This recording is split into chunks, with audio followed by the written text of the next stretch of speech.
আমি এই মুহূর্তে দাঁড়িয়ে আছি গাইবান্ধার সবচাইতে বড় যে মরিচের হাট সেটি হচ্ছে ফুলছড়ি মরিচের হাটে।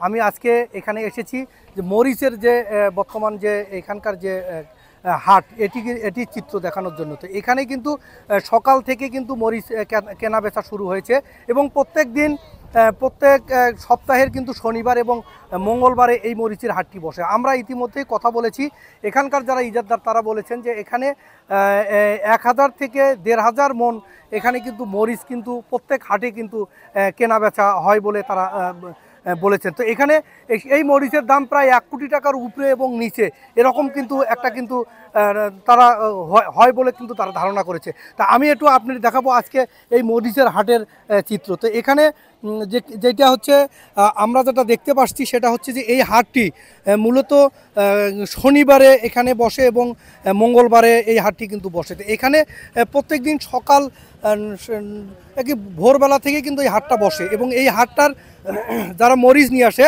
তারা কিন্তু গাইবান্ধার, আপনারা জানেন যে গাইবান্ধার অনেকগুলো চর আছে, সেটা হচ্ছে তার মধ্যে ফুলছড়ির চর কিন্তু বেশি। এই ফুলছড়ির চরে কিন্তু এখানে দেখা যায় যে অনেক মরিচ উৎপাদন হয়, যে মরিচগুলো এখানে আসে এবং এই মরিচগুলো কিন্তু তারা কিন্তু মনে করেন যে এই হাটে নিয়ে এসে বিক্রি হয় এবং এই উত্তর অঞ্চলের সবচাইতে বড় মরিচের হাট বলে কিন্তু এখানে কিন্তু একটা এখানে কথা আছে।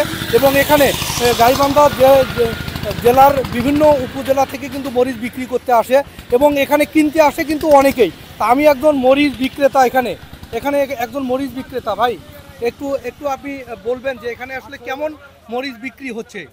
এখানে আপনার হচ্ছে দৈনিক প্রায় 1000 থেকে 1500 মনের উপরে মরিচ বিক্রি হয়ে থাকে। আর এখানে আপনার হচ্ছে বিভিন্ন জায়গা থেকে মানুষ আছে। এইদিকে আপনাদের হচ্ছে কাতনামারি থেকে মানুষ আছে, তারপর হচ্ছে গলনাথ চর থেকে আসে, আর বিভিন্ন জায়গা থেকে আসে। এমনকি আমাদের এখানে আপনার হচ্ছে রুচি যে ফ্যাক্টরি রয়েছে, তারপর স্কয়ার যে ফ্যাক্টরি আছে, তারাও এখান থেকে মরিচ কিনে নিয়ে যায়। এমনকি তারা এটা দিয়ে মরিচের গুঁড়া করে বাজারে ছেড়ে দেয়। আর এখানকার যে আপনার হচ্ছে কৃষকের যে পরিস্থিতি দেখে মনে হচ্ছে না আমার মরিচের দাম খুব একটা বৃদ্ধি পেয়েছে। আজকে দাম কেমন? আজকে দাম একেবারে আপনার হচ্ছে সর্বনিম্ন বললেই চলে। কারণ আমরা এখানে আপনার হচ্ছে সকাল থেকে দাঁড়িয়ে আছি মরিচ নিয়ে, আমাদের যতটুকু আর কি চাওয়া ছিল আমরা ততটুকু পাচ্ছি না।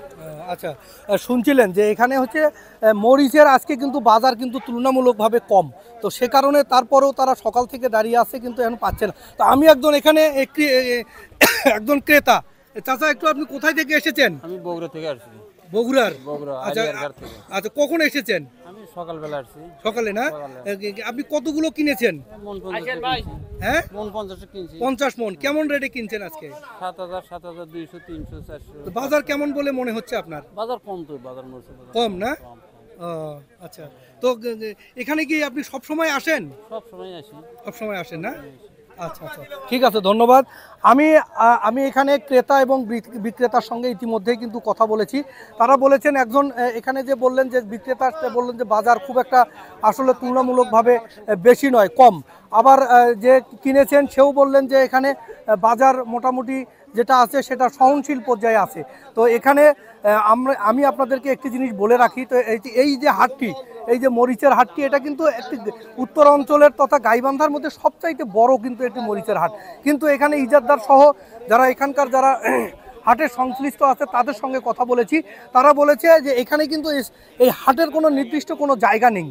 তো জায়গা না থাকার কারণে এই হাটটি কিন্তু কোনোভাবেই প্রশস্ত হতে পারছে না। তো এখানে কিন্তু তার কারণেই কিন্তু এখানে যে পর্যাপ্ত পরিমাণ যে বেচা বিক্রি হওয়ার কথা ছিল সেটি কিন্তু আসলে তারা করতে পারতেছে না। এবং আরও একটি কথা এসছে যে এখানে যে ক্রেতা এবং বিক্রেতার যে সমস্ত সুযোগ সুবিধা থাকার কথা, যেমন শৌচাগার থেকে শুরু করে তারপর তাদের নিরাপত্তার যে একটা ছাউনি কিংবা ঘর, এরকম কিছু কিন্তু এখানে কোনো কিছুই নেই।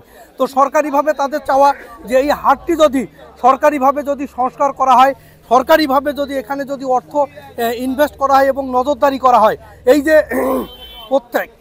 প্রত্যেক হাটে প্রায় 1 কোটি এবং উপরে এবং নিচে যে এখানে যে কেনা বেচা যেতে হয়, তো সেখানে কিন্তু এই হাটের প্রতি মানুষের আস্থা কিন্তু আরও বাড়বে।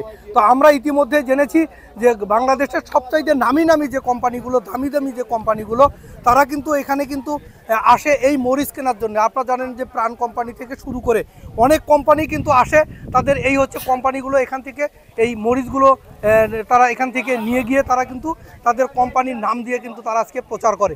তো এই ছিল গাইবান্ধার মরিচের হাটের সর্বশেষ খবর।